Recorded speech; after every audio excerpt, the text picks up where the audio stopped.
तरक्की का रोड़ा। नमस्कार दोस्तों, लीजिए हाजिर हूँ एक और भूतिया रास्ते की जानकारी लेकर। छिब्बर हमारे साथ शुरू से ही पढ़ता था। बस फर्क सिर्फ इतना था कि छिब्बर ने 12वीं के बाद पढ़ाई छोड़ दी थी और हमने अपनी शिक्षा के कदमों को पीछे नहीं मोड़ा था।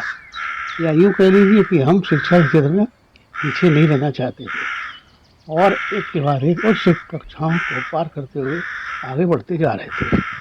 खैर, कहाँ मैं अपनी बात लेकर बैठ गया। मैं बात कर रहा था छिब्बर की।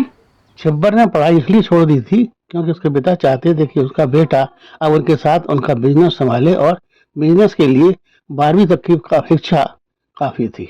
ज्यादा पढ़ा हुआ बिजनेसमैन अक्सर छोटे व्यवसायों में फेल हो जाता है क्योंकि उसे सत्य और झूठ का अच्छा ज्ञान हो जाता है और व्यवसाय में बिना झूठ के सफलता मिलना विपक्ष की सरकार की तरह होती है।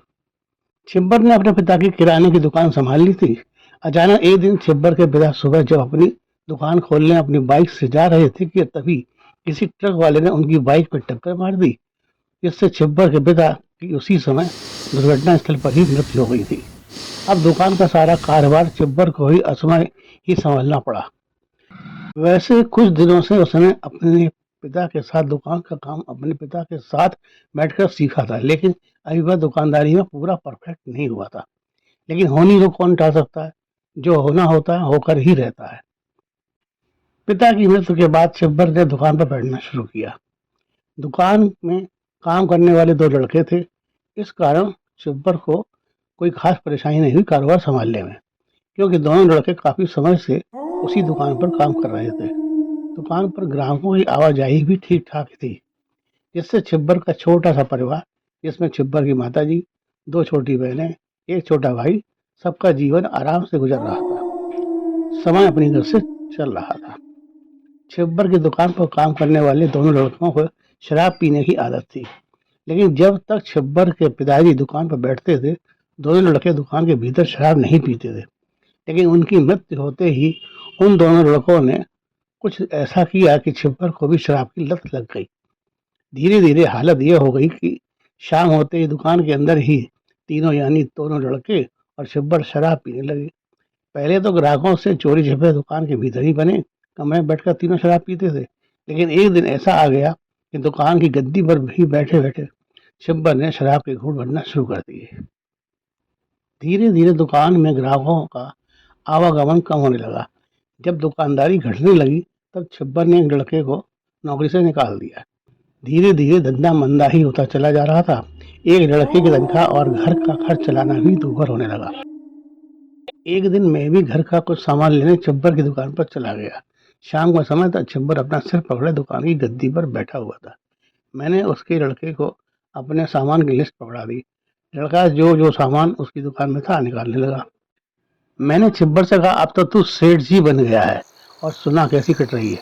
छिब्बर बोला, काहे का सेठ यार, दुकान को तो न जाने क्या हो गया, ग्राहक ही नहीं आते। दुकानदारी एकदम चौपट है, घर खर्च भी बड़ी मुश्किल से चल पा रहा है, इसकी सैलरी भी तोड़ तोड़ कर देता हूँ। अभी छिब्बर अपना रोना ही रो रहा था कि इस बीच छिब्बर ने अपनी गद्दी के नीचे से एक गिलास निकाला और एक घूंट सिप करके मुझसे पूछा, तू तो लेता नहीं, संत आदमी ठहरा। मैंने कहा, हाँ मैं तो संत ही ठीक हूँ, तुम्हारी जैसी ये उम्दा आदतों से भगवान दूर ही रखे। छिब्बर बोला, यार क्या बताओ, कल पंडित से मिला था, बोल रहे थे हो सकता है तुम्हारे किसी जलने वाले से तुम्हारी तरक्की देखी न जा रही है, इसलिए उसने कुछ टोना टोटका करवा दिया हो। यार तू ही बता, तू तो बहुत कुछ जानता है। मैंने कहा, हाँ ये बात तो है। एक बात बोलूं छिब्बर, जब तक तुम्हारे पिताजी इस दुकान पर बैठते थे, क्या ये बोतल उस समय दुकान के भीतर खोली जाती थी? छिब्बर बोला, क्या पापा गलती से भी कोई उनके सामने शराब ले लेता था तो उसे भगा देते थे? मैंने कहा, हाँ तभी तो वे सफल थे और रात दिन सफलता की सीढ़ियां चढ़ते जा रहे थे, लेकिन तूने तो दुकान के भीतर ही शराब खाना खोल दिया।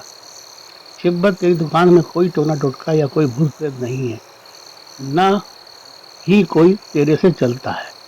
मेरी एक बात गांठ बांध ले, जिस दिन तू दुकान के भीतर ये शराब खाना बंद कर देगा, ग्राहक खिंचे चले आएंगे। दुकान की गद्दी जिस पर तू बैठा है वह कोई साधारण गद्दी नहीं होती। ये गद्दी साक्षात लक्ष्मी की गद्दी होती है, जिस पर बैठकर लक्ष्मी की साधना की जाती है, तभी वे प्रसन्न होती हैं। आजमा कर देख लेना। अगर मेरी बात गलत निकले तो जो कहेगा वह कर दूंगा, प्रॉमिस। दोस्तों, अगर आप या आपका स्टाफ आपकी दुकान या ऑफिस के भीतर बैठकर नशा पानी करेगा या कोई अन्य गलत काम करेगा तो निश्चित ही लक्ष्मी जी आपसे रुष्ट हो जाएंगी और आपके ऑफिस को, आपकी दुकान को हमेशा हमेशा के लिए छोड़कर चली जाएंगी। यानी आपकी बर्बादी का एक रास्ता जरूर खुल जाएगा। तो दोस्तों, ध्यान रखें, ऐसी गलती कभी ना करें, वरना वही बात होगी, जब चुग गई चिड़िया खेल तब पछताए होत क्या। इसी के साथ कल फिर मिलेंगे एक नए भूतिया रास्ते के साथ। नमस्कार।